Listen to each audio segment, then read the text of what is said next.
Okay, all right. Hey, so this is my second vlog, although you're not going to really be able to see me. That's because I'm not set up for two people to sit in front of my phone. Haha, just kidding.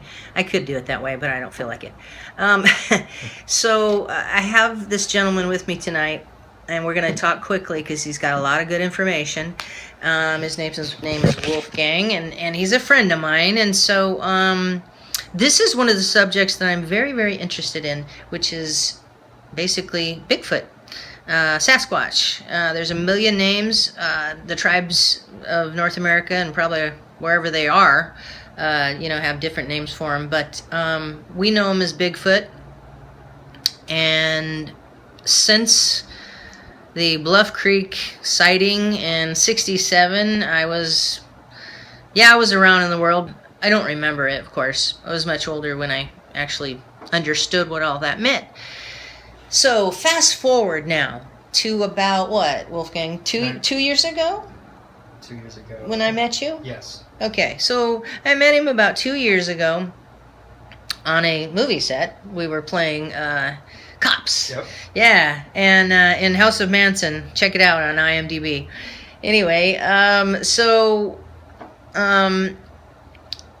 we're chatting one time. We've become friends since we were on that movie together, and we were chatting one time, and he let me know that he had had an experience. And so, Wolfgang, I'm going to let you go ahead. Take it away.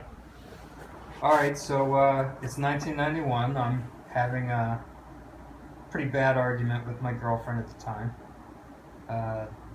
We had those, I was 19 years old, so we were very dramatic. I was very dramatic, so I decided to take to the woods. I was going to make it a week-long thing. I didn't want her to see or know where I was, probably hoping that she would somehow worry about me. So I decided late one evening to go camping at one of my favorite spots. This favorite spot was a place that my dad used to take me whenever I was a kid. We used to go morel mushroom hunting there. But the unique part about this area was there was a pond, a series of pine trees, and also an old coal mine. So it was basically a cave, that supposedly ran all the way into the town. Oh, wow. Yeah. And so there's Byway and highway, right? Yeah, exactly. Yeah. There's even a house at the top of the road. It was built over top of that mine, and if you walked into that house, it was at a slant because they did not know that they were building on top of a mine. Anyway, I went camping there one night by myself, which I had before. It's no big deal.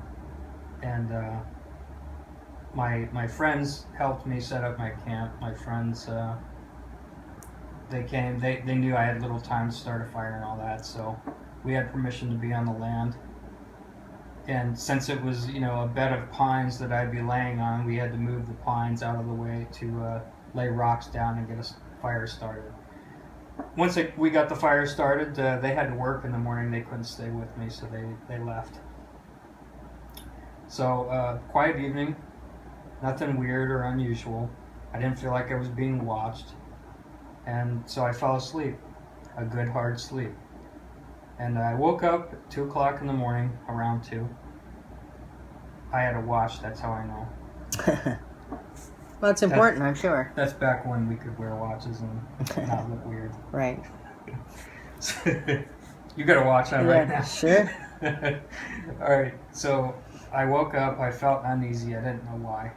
Something felt weird. Explain that. I've heard you explain it, but explain to everyone, what kind of uneasy are you talking about? Well, I felt like I had been rudely awakened somehow, but there was no sign of it. It was very quiet. I didn't suspect any foul play of any kind. And I was cold.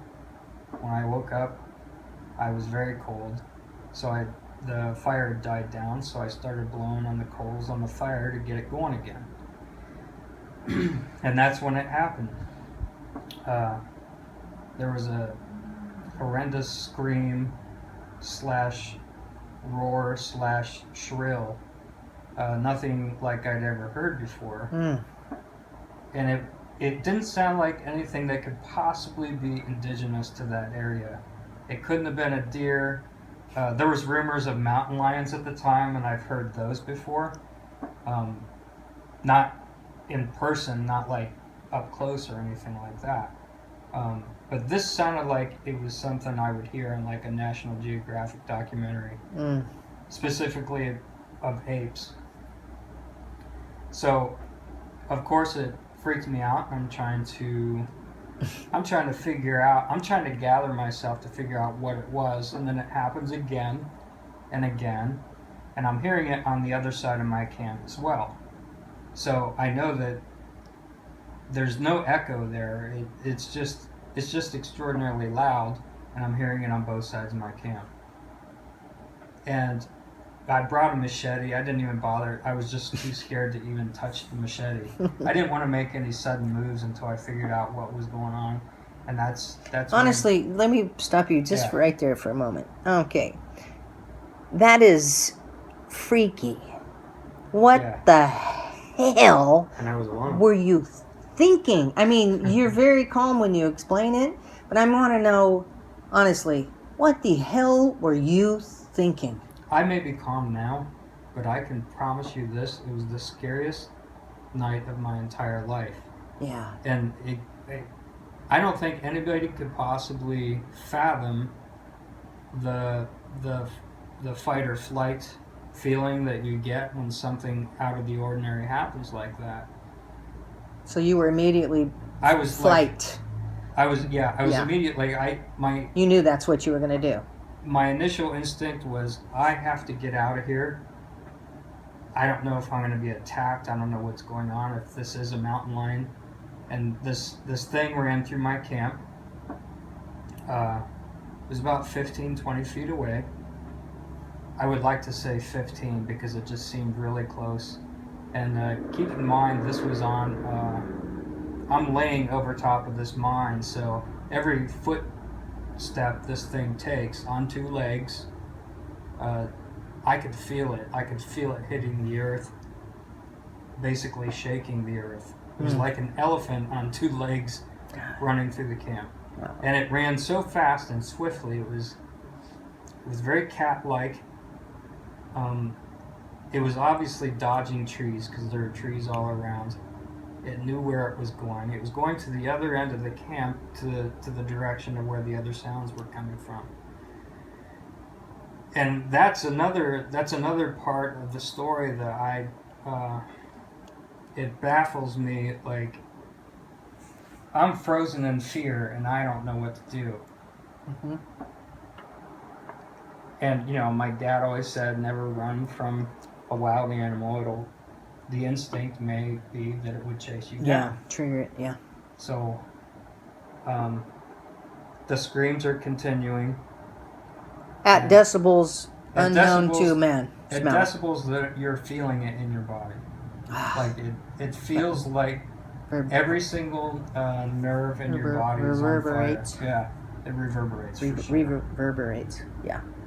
So I stand up and I just walk in the opposite direction of where that thing ran, and back to, there was a path that led to another path. Okay, let me back up. Okay, so were you able to, when you started walking away, did you have to make some weird way around, or did you pretty much just go straight to where you needed to go? Yeah, I went straight to where I needed to go. Awesome. There was a path, and then there was another path that leads back to the main road. And I wasn't living at my parents' at the time, but they lived a mile up the road from there. And once I got to the main road, I raced to my parents, and I beat on my mom's door. It probably was about 3 o'clock in the morning, and until she finally came out. I mean, obviously she was scared. She probably thought it was somebody, an accident or something like that. Yeah. So she opened. Do you remember what you said to her? Yeah, I told her I saw Bigfoot. Wow. And I knew that she knew that I was shook up, and my dad was working nights at the time, and he had just got home from work shortly after. And my dad, being the woodsman that he is, yeah. I don't know if he believed me. he probably didn't, because he spent his whole life in the wilderness with his brothers. But he knew that I was scared beyond reason. Yeah. And so, you know, I mean, he was sensitive to that fact. Yeah. And I went to bed. After that, I did my best to sleep. And woke up in the morning and I told my friends. Mm. And, you know, I think by the time I was telling them, I wasn't even sure how to explain it. But I did say this to them. I said, look, why don't you guys be a couple of bros and go back there with me to get my stuff? Because I left my blanket back there, my machete. Right. You know, I wanted to see if there was anything that had happened to the camp. Of course. They said sure, but I think Tony, one of the friends of mine, was anticipating camping back out there anyway. So he said, well, let's just go back out there to camp. And obviously I'm hesitant, but at the same time, you're thinking, hey, I'm with my buddies now. I'm with my buddies. I feel like a tough guy with my buddies, which that thing like could have just crushed all three of us. But at the same time, I thought, I want to know what was left back there. Yeah. I want to see, I don't know. I feel like a fool for telling my parents and my friends that I just saw Bigfoot. So if something does happen again, I want my friends to be involved. Yeah. And so we packed up and we took a tape recorder. And so we went back. Again, quiet night. We're all giggling, talking about the women folk. And Tony brought all kinds of stuff. He brought a cot. He was a Boy Scout. I was going to say, boy, he brought a bunch of stuff. He brought a big Coleman cooler full of food. He worked at a local grocery store, so he just brought everything: hot dog buns, hot dogs, marshmallows, chocolate for s'mores, graham crackers. And so, again, quiet night. Got the fire going. Everybody falls asleep without fail. And then again, 2 o'clock in the morning, I wake up with this uneasy feeling. Again. And I looked at my watch. It was around 2 o'clock. I look over and I see my friend Randy, and his eyes are the size of quarters. Let me back up. Was the fire in pretty much the same state? Same condition, yeah. See, that's important to note. They could have. Yeah. They didn't just, you know what I mean? Yeah. Right? No, I agree. Possibly. Yeah. They're waiting until, you guys have a pattern. They have a pattern too. Yeah, they're going to wait till there's not a lot of light when they go at it. Go ahead. I'm sorry. Just an observation. Yeah. No, that's true. No, you're right. I thought about that. I could tell he's in a state of shock and fear the way I was. And then the scream happens. And I'm thinking to myself, oh shit, not again. And I asked Randy if he heard that. And he's like, yeah, of course. He looked at me like, are you crazy? Yeah, of course I heard that. And so he had the recorder. He reminded me of something recently. He had the recorder already set on record and paused. So all he had to do was unpause it to get the recording going. Smart kid, yeah. Yeah, and I forgot about that. He reminded me of that, but I do recall that. And so the next task was my friend Tony. Did he hit the record then? Yeah, he did. He unpaused it basically and started recording. And we looked over at Tony, and there was no movement on his cot. And Randy asked if Tony heard that, and there was no response. And Randy, I could have swore one of us kicked his cot to get him to wake up, and he said, I heard it. He was just frozen in fear. Oh my gosh. That's crazy. And so I'm looking around the area where it jumped out the last time, wondering if it's gonna shoot through the camp again or do worse this time. I don't know. We're just all again, it hit me just as hard that night as it did the first night. Mm-hmm. I felt more comfortable probably because I was with my friends, but still in a state of shock and fear that one cannot fathom unless they go through something like that. And so I said to Randy, I was like, we need to get up and get out of here. And he says, yeah, okay. And we stand up, and Tony's still laying there in his cot. And we asked Tony to get ready, and he said, I can't move. And Tony would probably deny this to this point, but this is exactly how it happened. We helped him get his boots on so we could leave. And poor guy. Yeah. Just frightened. But I get it, you know. I mean, it's sure. not like Of course I'm you not do. demeaning or lessening No, his of course not. bravery or anything like that. No. And so just like the night before, we got up and we walked down that same path. Luckily, nothing jumped out at us. We walked. We had actually parked. I didn't have a car the night before. You know, they dropped me off. So this night, we had parked a lot closer to the main path. You know what? I never put two and two together.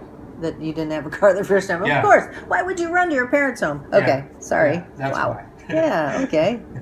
So That's funny. we got to the car, and we actually did go to my mom and dad's again. I knocked on the door just like the night before.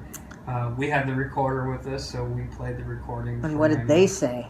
Well, yeah, they knew something, like, because my dad. What did it sound like? I know you can't. I don't want you to mimic the sound, but I mean, like you heard scuffle, scuffle. What? I mean, I know you haven't. The scream. You know, I mean, like you listen. I'm sure until you. I know later on you lose track of for a good reason, the tape. But what did it sound like? I'm sure you listened to it 100 times. Oh, absolutely. Okay, what happened? Describe the tape. The tape. Yeah. We were novice. We were novice recorders. Yeah. And we made a huge mistake, a huge error, and we turned the volume all the way up thinking we would capture more of the sound. Unfortunately, we captured more of the sound of the motors from the recorder running. Oh. And so, but we could still hear the screams.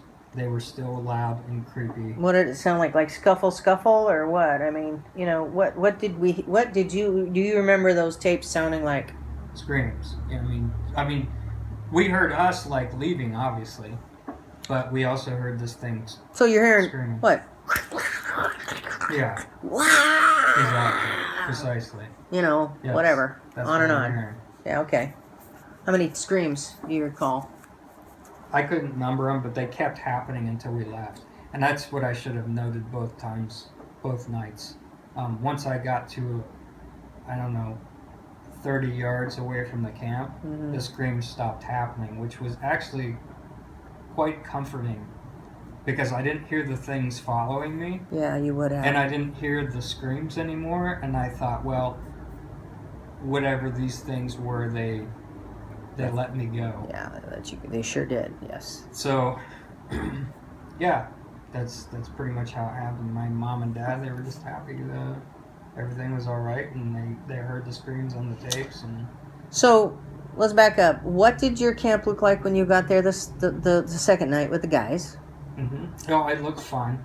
Okay. All untouched. In fact, the blanket was exactly where, because I didn't sleep in a tent or anything. I slept on a blanket, and it was still there, just in the shape that I left it.